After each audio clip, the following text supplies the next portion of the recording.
Hello दोस्तों, कैसे हैं आप सभी। आई होप आप सभी स्वस्थ होंगे, मस्त होंगे। तो दोस्तों, डेसिमल चैप्टर से 3 और महत्वपूर्ण क्वेश्चन के साथ मैं उपस्थित हूं। आज मैं एक क्वेश्चन आपको मेथड बताऊंगा और आप इसे सॉल्व करेंगे।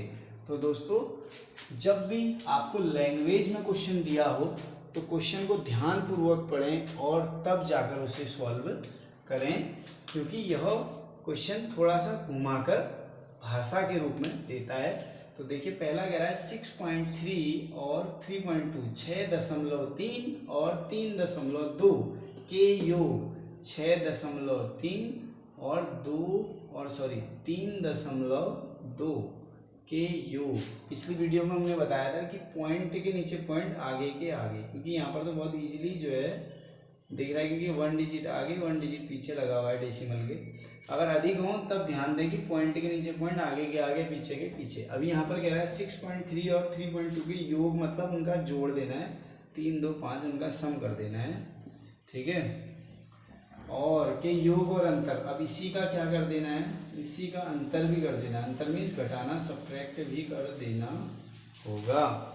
तो अब कह रहा है 6.3 और 3.2 के योग और अंतर, इनका योग ये हो गया और इनका अंतर ये होगा। का गुणनफल क्या होगा, मतलब इन दोनों का गुणनफल क्या होगा। इनको गुणा करने के बाद जो आएगा, पॉइंट के बाद एक डिजिट यहाँ है, एक डिजिट यहाँ है, मतलब 2 डिजिट से पहले पॉइंट लग जाएगा।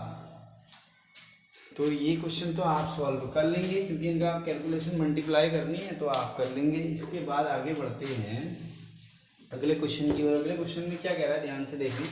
2 दशमलव संख्याओं का गुणनफल 26.88 है, 26.88 है। दो संख्याओं, अच्छा 2 दशमलव संख्याएं भी कह रहा है। दशमलव का मतलब है पॉइंट में, दोनों संख्याएं डेसिमल में होंगी। पॉइंट जिस प्रकार ये पॉइंट में, उस प्रकार वो पॉइंट में, उसी प्रकार वो भी पॉइंट में होंगी। कहता है कि दो संख्याओं को जब गुणा किया जाता है तो क्या आ जाता है, 26.88 आ जाता है। अब ये कहता है कि यदि एक संख्या, देखो एक संख्या दी हुई है, एक संख्या है तुम्हारी कितनी, 3.2 3.2 है, तो दूसरी संख्या क्या होगी। तो हमेशा क्या कर देना है, ऐसी स्थिति में इसको x मान लें, ये इसके नीचे चला जाएगा और इससे इसको डिवाइड कर दोगे। ये मैं आपके लिए डिवाइड छोड़ देता हूँ, बस आपको एक पॉइंट बता देते हैं इसमें कि क्या ध्यान देना है। देखो, अगर आपको इसको इजीली करना है तो क्या करना है, पॉइंट के बाद एक डिजिट है तो ऊपर एक जीरो बढ़ा दो, ऊपर पॉइंट के बाद 2 डिजिट है नीचे 2 जीरो बढ़ा दो, और पॉइंट हट चुके हैं। देखो, अभी एक जीरो से एक जीरो हम यहाँ पर काट सकते हैं।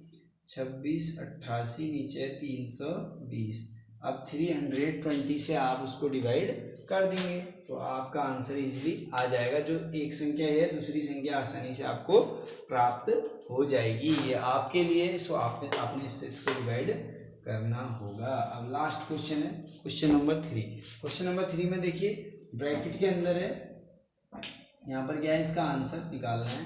करना क्या है, इससे इसको डिवाइड कर देना, इससे इसको डिवाइड करना। अभी मैंने पॉइंट वाली डिवाइड आपको बताई थी, यहाँ पर इसको भी आपको थोड़ा सा हिंट दे देते हैं कैसे करना।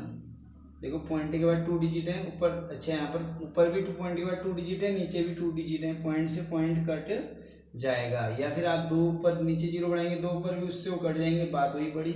इसलिए हम ये जीरो नहीं लगाएंगे, हम केवल पॉइंट से पॉइंट कट कर देंगे यहाँ पर, क्योंकि वहाँ पर भी पॉइंट के बाद 2 डिजिट है और यहाँ पर भी पॉइंट के बाद 2 डिजिट है। अब नीचे 5 ऊपर 15, 5 से 15 के बाद 3 बार।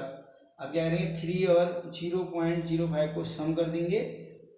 0.05 और 3 का सम करने के बाद जो आंसर आएगा उसका मल्टीप्लाई कर देंगे, किससे, इसके आंसर से आएगा 3.05 आएगा। क्या आएगा, 3.05। इसका मल्टीप्लाई कर दोगे आप 2/5 से। अब क्या करना, पहले ऊपर वालों की मल्टीप्लाई कर लेना, फिर नीचे, सॉरी यहाँ 5 नहीं था, सॉरी यहाँ पर था 7। क्या था यहाँ पर, 7 था ना, यहाँ 5 नहीं था, यहाँ पर था 7। तो क्या कर देना, 3.05 की मल्टीप्लाई 2 से कर देना, जो आंसर आएगा उसको 7 से डिवाइड कर देना। तो इस टाइप से क्वेश्चन करता है। बच्चों, ध्यान देना है एग्जाम में, जो ये वर्ड प्रॉब्लम दिए, थोड़ा सा क्वेश्चन घुमा के दिया जाता है, उसकी भाषा को ध्यान से समझें और उसके बाद उसका सॉल्यूशन करें, उसे हल करें, और आप अवश्य सफल होंगे। हमारे चैनल से जुड़े रहने के लिए चैनल को सब्सक्राइब कीजिए, वीडियो को लाइक कीजिए, वीडियो उन बच्चों के साथ अवश्य शेयर करें जो कंपटीशन एग्जाम की तैयारी कर रहे हैं, नवोदय एग्जाम की तैयारी कर रहे हैं। धन्यवाद।